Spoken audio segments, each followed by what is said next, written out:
100 రోజులు అధికారంలో ఉంటే ఏం చేయవచ్చు? లైసెన్స్ రాజ్ వ్యవస్థను కూకటి వేళ్లతో పెకిలించవచ్చు.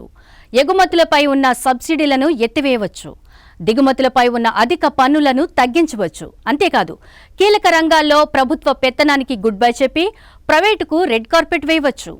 ప్రత్యక్ష పన్నుల విధానాన్ని సరళీకరించి దేశాన్ని అభివృద్ధి పదంలో ముందుకు నడపవచ్చు.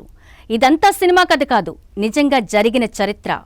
ఆర్థిక మంత్రిగా మన్మోహన్ సింగ్ కేవలం 100 రోజుల్లో చేసిన మ్యాజిక్ ఇది. 1991 జనరల్ ఎలక్షన్స్ తర్వాత కాంగ్రెస్ పార్టీ ఆధ్వర్యంలో మైనార్టీ ప్రభుత్వం ఏర్పడింది. ప్రధానిగా పివి నరసింహారావు ఉన్నారు. ఆర్థిక మంత్రిగా మన్మోహన్ సింగ్ జూన్ 25న పదవీ బాధ్యతలు స్వీకరించారు.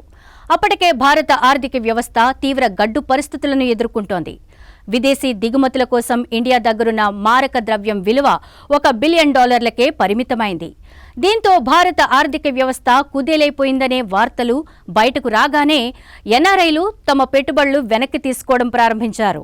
దీనికి అడ్డుకట్ట వేసేందుకు జూలై 1న డాలర్తో రూపాయి మారకం విలువను 9.5% తగ్గించారు మన్మోహన్ సింగ్. ఆయన ఆర్థిక మంత్రిగా బాధ్యతలు చేపట్టిన వారం రోజుల్లోనే ఈ నిర్ణయం తీసుకున్నారు. అయితే రూపాయి విలువను తగ్గించినా సరే విదేశీ మారక ద్రవ్యం కొరత దేశాన్ని వేధిస్తూనే ఉంది. ఈ సమస్యను తీర్చలేక స్విస్ బ్యాంకులో 20 టన్నుల బంగారం తాకట్టు పెట్టి $240 మిలియన్ అప్పుగా తెచ్చేందుకు అంతకు ముందు ఉన్న చంద్రశేఖర్ ప్రభుత్వం అప్పటికే IMFతో చర్చలు జరిపింది. అయితే మన్మోహన్ పూర్తిగా వేరే ప్రణాళిక అమలు చేశారు. 20 టన్నుల బంగారాన్ని RBI దగ్గరే ఉంచి దాన్ని గ్యారంటీగా చూపిస్తూ బ్యాంక్ ఆఫ్ ఇంగ్లాండ్ నుంచి $600 మిలియన్ అప్పు వచ్చేలా వ్యూహం రచించారు. ఇది సక్సెస్ అయింది. దీంతో వెనక్కి మళ్లుతున్న ఎన్ఆర్ఐల సంపదకు బ్రేకులు పడ్డాయి. మన్మోహన్ అక్కడితో ఆగలేదు. 2 రోజుల తర్వాత రెండోసారి రూపాయి విలువను 12% తగ్గించారు. ఒక్కసారిగా రూపాయి విలువ 20% పైగా పడిపోవడంతో ఎన్ఆర్ఐలు తమ దగ్గరున్న డాలర్లను ఇండియాలోకి పంప్ చేశారు.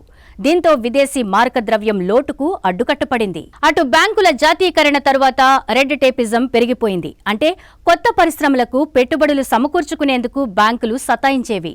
ప్రభుత్వ ఆర్థిక సంస్థలు లేనిపోని నిబంధనలతో మోకాలొడ్డేవి. ఈ రెండింటికి చెక్ పెడుతూ ప్రైవేట్ బ్యాంకులకు గ్రీన్ సిగ్నల్ ఇచ్చారు మన్మోహన్ సింగ్. ప్రభుత్వ ఆర్థిక సంస్థల పెత్తనానికి చెక్ పెట్టారు. కీలక రంగాల్లో విదేశీ పెట్టుబడులను 51% వరకు అనుమతిచ్చారు. దీంతో ఒక్కసారిగా ప్రైవేట్ రంగం ఊపందుకుంది. పరిశ్రమలు విరివిగా వెలిశాయి. దేశ యువతకు ఉపాధి లభించడం మొదలైంది. మొత్తంగా మోకాళ్లపై నడుస్తున్న దేశ ఆర్థిక వ్యవస్థ ఒక్కసారిగా లేచి పరుగులు పెట్టింది. ఇదంతా కేవలం ఆయన మొదటి 100 రోజుల పాలనలో జరిగింది.